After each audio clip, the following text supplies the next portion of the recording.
She threw me on the street the day after my son's funeral, claiming the house was hers now. At the will reading, she laughed, "Hope you enjoy being homeless, Eleanor." Then the lawyer opened the sealed envelope. "If you're watching this, subscribe. And let me know where you're watching from now. Hit that like button if you enjoy stories about karma, and let me tell you how this all started. Because sometimes the best revenge is just letting people reveal exactly who they really are." The call came at 3:17 a.m. on a Tuesday. David's voice on the other end was strained, breathless. "Mom, something's wrong. My chest, I can't." The line went dead. By the time I reached the hospital, my 45-year-old son was gone. "Massive heart attack," the doctor explained with clinical detachment. Nothing they could do. Stephanie stood beside me in the sterile waiting room, her face a mask of shock. But I caught something else in her expression, relief. "No, surely I was imagining things in my grief. What happens now?"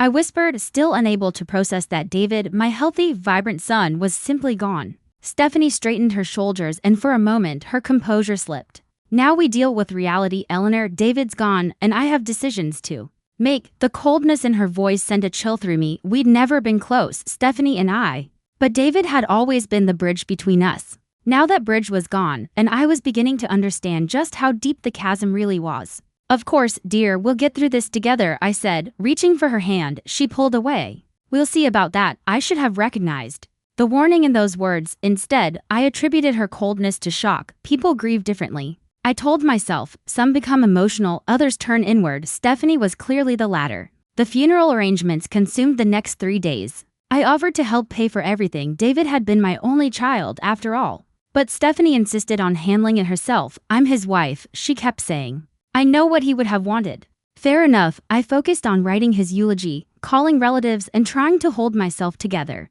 At 67, I'd buried my parents and my husband, but losing a child felt like a special kind of hell. The night before the funeral, as I sat in what had been David's childhood bedroom in the house he'd shared with Stephanie, I found myself staring at the framed photos on the dresser. David graduating college, David and Stephanie's wedding, David holding his nephew at Christmas last year. What I didn't see were any photos of David and me from recent years. Stephanie had systematically removed them. I realized, when had that happened? A soft knock interrupted my thoughts. Stephanie stood in the doorway, no longer bothering to hide the calculating look in her eyes. "We need to talk, Eleanor." The funeral was beautiful, I'll give Stephanie that. The flower arrangements were elegant, the music was David's favorite hymns, and the reception afterward was perfectly orchestrated. What wasn't beautiful was watching my daughter-in-law play the grieving widow while making pointed comments about moving forward in new chapters. I stood in the receiving line, accepting condolences from friends and family, when I overheard Stephanie talking to her sister behind the flower arrangements. "The life insurance alone will cover the mortgage for 2 years, she was saying in a low voice. "And without the extra expenses." "Extra expenses? What extra expenses? What about Eleanor?" her sister asked. "Where will she go?" Stephanie's laugh was sharp and brittle. "That's not my problem anymore. She can figure it out like the rest of us adults." My blood ran cold. I'd been living with them for 2 years. Ever since I'd sold my own home to help with their down payment. David had insisted it would be temporary, just until I found something smaller and more manageable. Somehow temporary had stretched into permanent, and I'd grown comfortable in the routine of helping with the house, cooking dinner, being useful. Apparently, I'd been naive. "Eleanor." Stephanie appeared at my elbow, her public face firmly in place. "Could you help me in the kitchen? There are some things we need to discuss." I followed her through the crowd of mourners, nodding at neighbors and accepting final hugs from my sister, who was flying back to Phoenix in the morning. In the kitchen, Stephanie closed the door and turned to face me. "I'm going to be direct," she said, her voice calm and businesslike. "This house is in David's name, which means it's mine now. I need time and space to process my grief without complications." Complications? I kept my voice steady, though my heart was racing. "You living here, it's not working anymore, Eleanor. I need my privacy." The words hit me like a physical blow. "Stephanie, I understand you're grieving, but surely we can know." She held up a hand. "I've made my decision. I'll give you until tomorrow evening to pack your things. That should be plenty of time." I stared at her, searching for any trace of the woman who once called me mom, who hugged me at Christmas dinners, who cried when David proposed. That woman was gone, replaced by someone cold and calculating. "Where exactly do you expect me to go?" Stephanie shrugged. "You're a grown woman, Eleanor. You'll figure something out." The casual cruelty of it took my breath away. David would be horrified by this conversation. "David's dead." The words came out flat, final, and the sooner you accept that, the better off we'll both be. I packed my entire life into 4 suitcases and 2 boxes. 67 years reduced to what could fit in the trunk of my car as I folded my clothes and wrapped the few photographs I still had. I kept waiting for Stephanie to come upstairs and apologize, to say she'd spoken out of grief, to tell me of course I could stay until I found somewhere else. She never came. Instead, at exactly 6 p.m. the next day, she appeared in my doorway with her arms crossed. Time's up, Eleanor. I zipped the last suitcase closed and looked around. The room that had been my sanctuary for 2 years, the walls were bare now, stripped of the few personal touches I'd been allowed to add. It looked like a guest room again, which, I supposed, it always had been. I'll need a few more minutes to get everything to the car, I said. I'll help you. It wasn't an offer. It was a statement. Stephanie wanted me gone, and she wanted to make sure it happened quickly. We made 3 trips in silence. As I loaded the last box into my car, I turned to say goodbye, maybe even to make one final appeal to whatever remained of her humanity. I know you're angry with me for some reason, I said quietly. I wish I knew what I'd done wrong so I could fix it. Stephanie's expression didn't soften. You didn't do anything wrong, Eleanor. You just exist in my space, in my life, in my way. David felt sorry for you, but I don't. The honesty was brutal, but somehow cleaner than the polite fiction we'd been maintaining. I see. I got into my car and rolled down the window. Will you at least tell me if there's going to be a formal reading of David's will? I assume he left something. Why would he leave you anything? Stephanie's voice was genuinely puzzled. You're not his wife, and it's not like you ever contributed financially to our household. The irony was so sharp it actually made me smile. The $40,000 I'd given them for the down payment might disagree with that assessment. But clearly Stephanie had either conveniently forgotten or convinced herself it had been a gift. Of course, I said, silly of me to assume. I drove away without looking back, heading toward the Hampton Inn on Route 9. It was the closest hotel I could afford while I figured out what came next. In the rearview mirror, I watched Stephanie stand in the driveway until my car disappeared around the corner. At the hotel, I checked in for a week and carried my suitcases to a generic room that smelled like industrial cleaning products and broken dreams. I sat on the polyester bedspread and stared at my reflection in the mirror above the dresser. Who was this woman looking back at me, a widow, now childless, homeless, and apparently worthless in the eyes of the only family she had left? But as I sat there in that sterile room, something unexpected began to stir in my chest. Not despair, though that was there too, something sharper, something that felt almost like anticipation. Stephanie thought she'd won. She thought she'd successfully discarded the inconvenient mother-in-law and claimed her prize. What she didn't know was that David had been a much better son than she'd ever given him credit for. 2 weeks into my hotel stay, just as I was starting to seriously worry about my dwindling savings, the call came from David's lawyer. Mrs. Fairfield, this is James Morrison from Morrison and Associates. I handled your son's legal affairs. Yes, Mr. Morrison. I remember meeting you at David and Stephanie's house closing. I'm calling to inform you that the probate process is complete, and there will be a formal reading of David's will next Tuesday at 2 p.m. in my office. Your presence is required. My presence was required. I sat up straighter, ignoring the way the cheap mattress springs protested. I'm sorry, but I think there might be some confusion. Stephanie seemed to think. Mrs. Fairfield, Mr. Morrison interrupted gently. I can only tell you what David's will specifies, and it specifically names you as a beneficiary. I'll see you next Tuesday at 2 p.m. After he hung up, I stared at my phone for a long moment. David had left me something after all. Probably some small keepsake, maybe his father's watch, or the photo albums from his childhood. Stephanie wouldn't be happy about it, but she'd have to live with whatever David had decided. One spent the weekend apartment hunting online, looking at senior living communities and modest one-bedroom rentals within my budget. My savings account could cover another week at the hotel, plus first month's rent and a security deposit, but I'd need to be careful. Social Security and the small pension from my teaching career would have to stretch further than I'd originally planned. At 1:45 p.m. the following Tuesday, I sat in the parking lot of Morrison and Associates, watching Stephanie emerge from a silver BMW wearing a black dress that probably cost more than my monthly budget. She'd brought someone with her, a man in an expensive suit who kept checking his phone. When I walked into the reception area, Stephanie's face darkened. What is she doing here? She demanded of the receptionist. Mrs. Fairfield is here for the will reading, the young woman replied professionally. Which Mrs. Fairfield? Stephanie's voice rose slightly. Both of you. Apparently, the man in the suit, who I now recognized as Stephanie's brother, Marcus, leaned over to whisper something in her ear. She nodded curtly and took a seat across the waiting room from me. making it clear that whatever temporary civility might have existed between us was officially over. Mr. Morrison appeared promptly at 2 p.m. and ushered us into his office. He was a kind-faced man in his 60s with silver hair and gentle eyes behind wire-rimmed glasses. The kind of lawyer who probably still believed in doing right by his clients, ladies, gentlemen. He began, settling behind his mahogany desk. I know this is a difficult time, but David was very specific about his wishes. I'll read the will in its entirety and then we can discuss any questions. Stephanie sat forward eagerly, her hands clasped in her lap. Marcus had pulled out a legal pad and was preparing to take notes. I simply folded my hands and waited. The first part of the will was exactly what I'd expected. Stephanie inherited the house, the cars, David's retirement accounts, and his life insurance policy. She nodded approvingly at each item, occasionally glancing at me with something that looked like satisfaction. Then Mr. Morrison's voice changed slightly, and I knew we were approaching something important. There is, however, one final provision that David added just 3 months ago. The atmosphere in the room shifted. Stephanie stopped nodding and leaned forward, her eyes sharp with sudden attention. Marcus set down his pen and I found myself holding my breath. Mr. Morrison cleared his throat and continued reading. To my mother, Eleanor Fairfield, who provided the down payment for our home and has never asked for repayment. I leave the contents of safety deposit box E3 through D7 at First National Bank, along with all associated documentation and account information contained therein.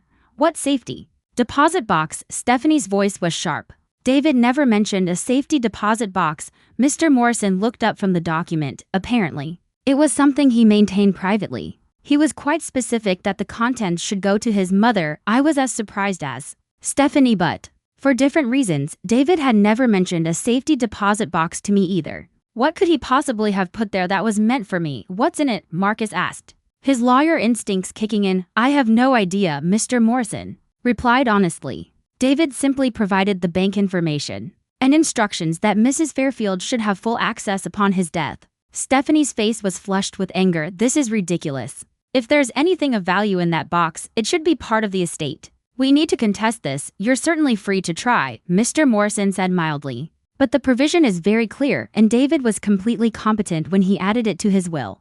I witnessed the document myself. When exactly did he add this provision? I asked quietly.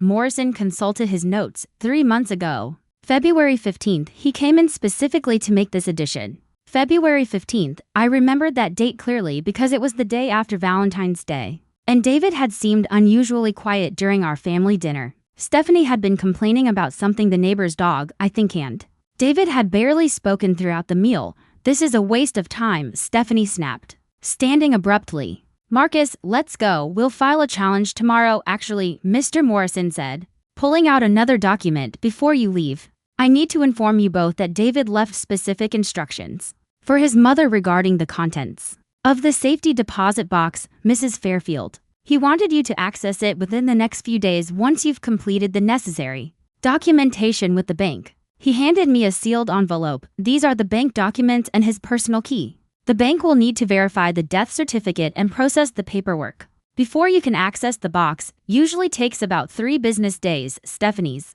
eyes fixed on the envelope in my hands like a hawk watching a mouse. I'm coming with you to the bank. I'm afraid that's not possible, Mr. Morrison interjected. The safety deposit box access is restricted to Mrs. Eleanor Fairfield only. Bank policy. This is insane, Stephanie sputtered. How do we even know there's anything valuable in there? It could be empty or just sentimental junk. I stood up, clutching the envelope. I suppose we'll find out next week. As we filed out of the office, I could feel Stephanie's eyes boring into my back. In the parking lot, she cornered me beside my car. Eleanor, let's be reasonable about this. Whatever's in that box, we should share it.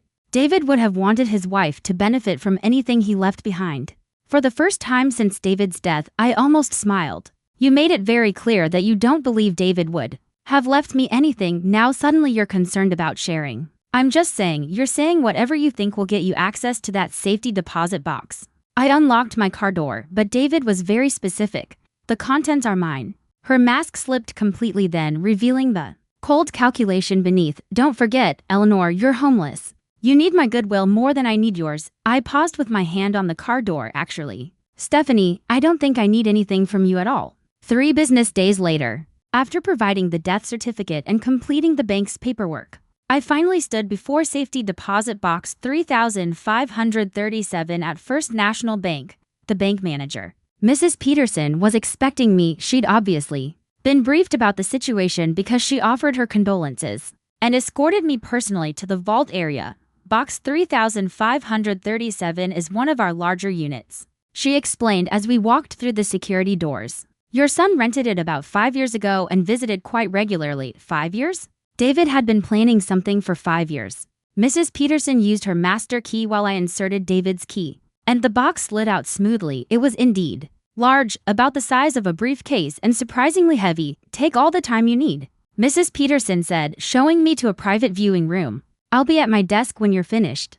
Alone in the small, windowless room, I lifted the lid of the safety deposit box. The first thing I saw was a letter addressed to me in David's familiar handwriting. My hands trembled as I opened it. Mom, it began, if you're reading this, then I'm gone, and Stephanie has probably shown you exactly who she really is. I'm sorry for that. But I'm not surprised. I've known for years what kind of person I married, and I've been preparing for this possibility. My heart raced as I continued reading. You gave us $40,000 for our house down payment. I know you thought of it as a loan, even though you never asked for repayment. I've been investing that money for the past 5 years, adding to it whenever possible. The money in the accompanying accounts isn't just repayment, it's what careful investing has grown into. I set the letter down with shaking hands and looked at the documents underneath. Bank statements, investment portfolios, account numbers. My eyes scanned the balance sheets, trying to make sense of the numbers. $185,000 in various investment accounts, all in my name, all accessible with proper documentation. I picked up David's letter again, hardly believing what I was reading. I also discovered that Stephanie has been telling people, you contribute nothing to our household. What she doesn't mention is that our mortgage has been automatically paid from my salary account. For the entire time you've lived with us, any money you've given us went straight into investments for your future. I've been documenting everything, Mom, every email, every text, every casual comment she's made about you. It's all in the folder labeled documentation. I thought, you should know what kind of person has been living in our house. My vision blurred as I reached for the folder he'd mentioned. Inside were printed emails, text message screenshots, even photographs of credit card statements, evidence of years of manipulation and deceit. The final paragraph of David's letter made my eyes fill with tears. You deserve so much better than the way she's treated you.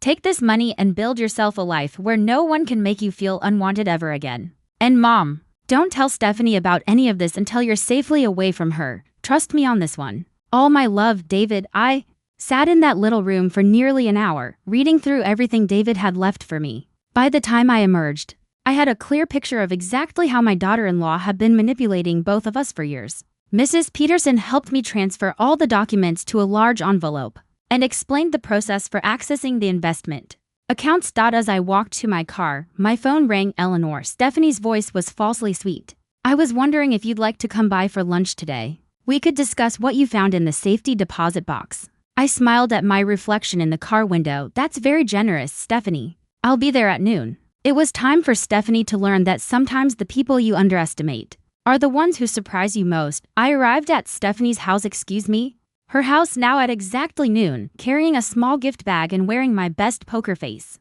She answered the door in a flowing white dress that probably cost more than my monthly hotel bill. All smiles and false warmth. Eleanor, I'm so glad you came. I've made your favorite chicken salad. Funny how she remembered my favorite foods. Now that she wanted something from me. The dining room table was set with her wedding china and fresh flowers. Stephanie had clearly put effort into this performance. She poured iced tea and chattered about the weather while I sat quietly, watching her work up to what she really wanted to discuss. So, she finally said, settling into her chair with practiced grace, I've been thinking about yesterday about the safety deposit box. Have you? I sipped my tea calmly. I know we've had our differences, but David would want us to support each other through this difficult time. Family should stick together. Family. Rich, coming from the woman who'd thrown me out the day after her husband's funeral. I couldn't agree more, I said evenly. Stephanie's eyes lit up, clearly thinking she'd found an opening. I'm so relieved to hear you say that. I was worried you might be angry about having to find your own place so quickly. But you understand I needed space to grieve. Of course, I took a bite of chicken salad. Grief affects everyone differently. Exactly. She leaned forward eagerly. So, about what David left you. I was thinking we could pool our resources, combine whatever was in that box, With David's life insurance, maybe invest it together. I have some wonderful financial advisors. I bet she did, the same ones who'd been helping her make questionable spending decisions. That's very thoughtful, Stephanie, but I'm curious. What makes you think there was anything valuable in the safety deposit box? She paused, clearly not expecting the question. Well, David was always so private about certain financial matters. He must have had a reason for keeping something. Separate, private, that's an interesting choice of words, you know what I mean. She waved a hand dismissively. Men and their financial planning, they never tell us wives everything. I set down my fork and looked directly at her. Actually, Stephanie, I think David told you exactly as much as he thought you needed to know. Something flickered in her eyes, uncertainty, maybe a hint of fear. What did you find in the box, Eleanor? The moment of truth was approaching, but I wasn't quite ready to play that card yet. Instead, I reached for the gift bag I'd brought. I brought you something, I said, pulling out a small wrapped package. A little thank you gift. She unwrapped it eagerly, revealing a framed photograph of David from his college graduation. Her face softened slightly. Oh, Eleanor, this is lovely, thank you. I thought you should have it. After all, you were such a devoted wife. The emphasis I placed on devoted wasn't lost on her. She looked up sharply, searching my face for hidden meaning. What's that supposed to mean? Nothing at all. I'm just appreciating how well you took care of my son. Stephanie set the photograph down carefully, her demeanor shifting. The fake sweetness was evaporating, replaced by something wearier. Eleanor, you're being cryptic. Just tell me what was in the safety deposit box. I smiled and took another sip of tea. Documents mostly. Very interesting reading material. What kind of documents? Oh, you know, financial records. Investment statements, some correspondence. I paused meaningfully. Quite a few printed emails and text messages. The color drained from Stephanie's face. Text messages. David was quite thorough in his record keeping, especially toward the end. I pulled out my phone and opened the photos David had taken of various text conversations. Would you like to see one? This is from about 6 months ago. I turned the screen toward her, showing a screenshot of her texting her sister. God, I can't wait until that old bat finally moves out. Then we can turn her room into the home gym I've been wanting. Stephanie lunged for my phone, but I pulled it back smoothly. There are dozens more, I said conversationally. David was apparently very good at documentation. This next one is particularly enlightening. It's you texting Marcus about how you've been convincing David that I should contribute to household expenses when the mortgage was already budgeted from his salary. Stop, Stephanie's voice was barely a whisper. And then there's the email where you're laughing with your sister about how gullible I am. How easy it was to make me feel like a burden, when you'd already planned to kick me out after David's death. I set the phone down and looked at her with what I hoped was mild curiosity. That was forward thinking of you, by the way, planning my eviction while David was still alive. Stephanie's composure finally cracked completely. He had no right to save private messages. Actually, he had every right. It was his house, and you were discussing his mother. I leaned back in my chair. The question is, what are we going to do about this situation? What do you want? The mask was completely off now, revealing the calculating woman underneath. Want? I don't want anything from you, Stephanie. I never did. Then why are you doing this? What's the point of humiliating me? I considered the question seriously. You know, you're right. There's no point in humiliating you. You've done that perfectly well yourself. I don't understand. You threw me out of my home the day after my son's funeral. You told me I was worthless, that David felt sorry for me, that I'd contributed nothing to your household. I stood up slowly. But here's what you didn't understand about David. He saw everything. Every cruel comment, every manipulation, every lie you told. Stephanie was gripping the edge of the table, her knuckles white. And you want to know the really beautiful part? I continued. He documented all of it. Not to hurt you, but to protect me, because he knew that once he was gone, you'd show your true colors. You can't prove any of this would hold up in court. Court? I laughed. And the sound surprised even me. Oh, sweetie, I'm not taking you to court. Stephanie blinked, clearly confused by my response. You're not. Why would I? You've already given me everything I need. I don't understand what you're talking about. I pulled out the folder from David's safety deposit box and placed it on the table between us. David left me more than just text screenshots, Stephanie. He left me 5 years' worth of evidence showing exactly how you've been manipulating both of us. She stared at the folder like it might bite her. Bank statements showing that the house payments have been automatically deducted from David's salary for the entire time I've been living here. Email chains between you and Marcus, discussing how to handle the Eleanor situation. Credit card statements showing luxury purchases made on the same days you told David We couldn't afford basic household items. Stephanie's breathing was becoming shallow. David saved all of that. David documented everything, including copies of the emails you sent to your friends, calling him a pushover and joking about how easy it was to manipulate him into thinking I was a financial burden. That hit home. Stephanie flinched as if I'd slapped her. You want to know what I found most interesting? I continued, opening the folder. This email thread where you and Marcus discuss your long-term plans to have me declared incompetent, so you could access my pension and social security. That's not we never actually. No. You never actually followed through. Know why?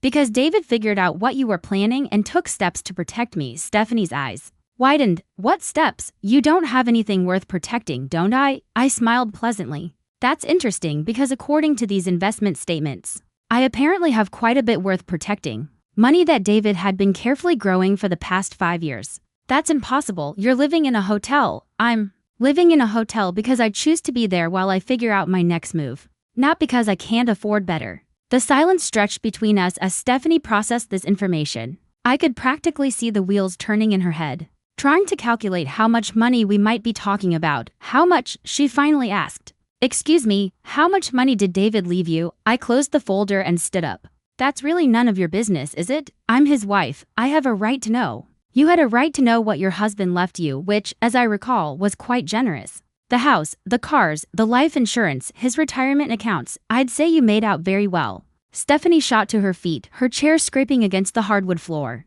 You manipulative old witch, you're trying to steal what's rightfully mine. Steal? I raised an eyebrow. How exactly would I be stealing anything? Everything I have was given to me by my son, who had every legal right to dispose of his assets as he saw fit. He was my husband, yes, he was, and apparently he knew exactly what kind of wife you were. The words hung in the air like a challenge. Stephanie's face was flushed with anger and something that looked like panic. I want to see those bank statements, she demanded. I'm sure you do, Eleanor. I'm warning you. You're warning me. I laughed again, feeling oddly liberated. Stephanie, honey, you threw me out of your house. You humiliated me at my son's funeral. You made it clear that you consider me worthless and unwanted. What exactly do you think you can threaten me with now? Stephanie stared at me for a long moment, and I could see her recalibrating. The threats weren't working, so she was switching tactics. Eleanor, please, let's be reasonable about this. Her voice took on a pleading tone. I know I've been difficult since David died. I was grieving. I wasn't thinking clearly, but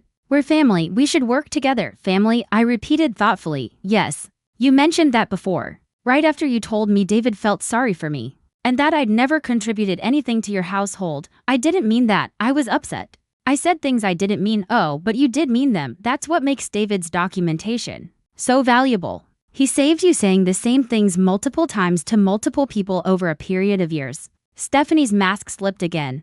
What do you want from me, Eleanor? An apology? Fine. I'm sorry. I'm sorry I hurt your feelings. I'm sorry I asked you to leave. I'm sorry for everything. Now, can we please discuss this money situation like adults? There's nothing to discuss. Of course, there is. If David left you a significant amount of money, we need to plan how to manage it responsibly. I know excellent financial advisors. I could help you invest it properly. You mean you could help me spend it properly? That's not what I said. It's what you meant. I picked up my purse. Stephanie, let me be very clear about something. The money David left me isn't an inheritance that fell into my lap. It's the return on the $40. Zero I gave you for your house down payment plus 5 years of careful investment. Her mouth fell open. $40,000. Did you think it was a gift? Did you think I just handed over my life savings out of the goodness of my heart, with no expectation of repayment? David said he said it was a family contribution. David was trying to preserve your pride and mine, but he never forgot it was a loan. I could see her mind racing, trying to process this new information. If I'd invested $40,000 5 years ago and David had been growing it, how much is it worth now? She whispered. I pulled out my phone and opened one of the banking apps the bank had helped me set up. The account balance filled the screen and I turned it toward her. $185,000. Stephanie's face went white. She grabbed the edge of the table to steady herself. That's impossible. David was a careful investor, and apparently he was very motivated to make sure his mother was taken care of. But that's almost as much as the life insurance policy. Yes, it is. That money should be part of the estate. It should be split between us, should it? Based on what legal principle? Based on the fact that I'm his wife and you're just his mother. The casual cruelty in those words, just his mother, hit me like a physical blow, but instead of pain, I felt something else, clarity. You know what, Stephanie? You're absolutely right. I am just his mother. The woman who gave birth to him, raised him, supported him through college, and lent him the down payment for the house where you threw me out like garbage. I stood up and slung my purse over my shoulder, and apparently that was enough for David to make sure I'd never have to depend on anyone's charity again. Wait, Stephanie called as I headed toward the door. Eleanor, wait, we can work this out, please. Just sit down, let's talk about this rationally. I paused in the doorway and turned back to face her. What exactly do you think we need to work out? The money situation, our relationship, everything. She was speaking quickly now, panic tightening her voice. Look, I know I made mistakes. I was stressed about David's death, worried about finances, and I took it out on you. But we can fix this. I'm sure you were worried about finances, I said quietly. But not for the reasons you're claiming. What's that supposed to mean? I pulled out one more document from David's folder, the one I'd been saving for last. It means David also documented your spending habits, Stephanie, including the $15,000 you charged to credit cards in the month before he died. Her face went ashen. Spa treatments, designer clothes, a weekend in New York with your sister, all while telling David you were worried about money for groceries. That's not. I wasn't. You weren't what?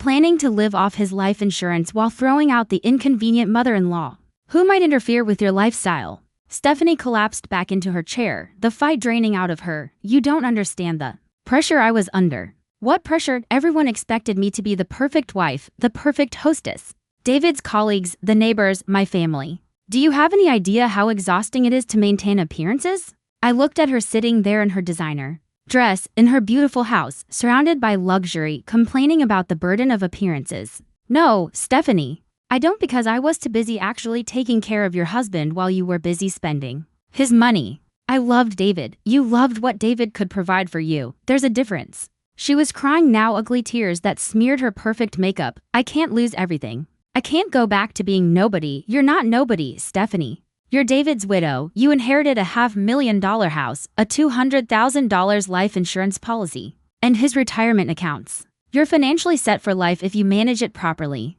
But it's not enough for the life I planned. Then maybe you planned the wrong life. I walked toward the door again, and this time she didn't try to stop me with words. Instead, there was a soft thud behind me. I turned to see Stephanie slumped forward in her chair, her face gray, her breathing shallow. For a moment, I thought she might actually be having a medical emergency. Then I realized what I was seeing: complete defeat.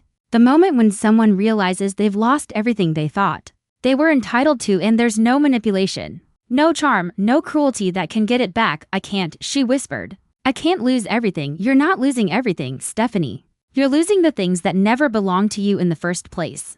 I left her there in her expensive dining room, surrounded by her wedding china and her carefully constructed life, and walked out into the sunshine of my new beginning. Sometimes the best revenge isn't revenge at all. Sometimes it's justice served exactly when it's needed most. And sometimes, if you're very lucky, it comes with a hefty bank balance and the knowledge that the child you raised turned out to be exactly the man you hoped he'd become. David had taken care of me after all, just like he'd promised he always would. Even from beyond the grave, my son had kept his word. And that, more than any amount of money, was the greatest gift he could have given me.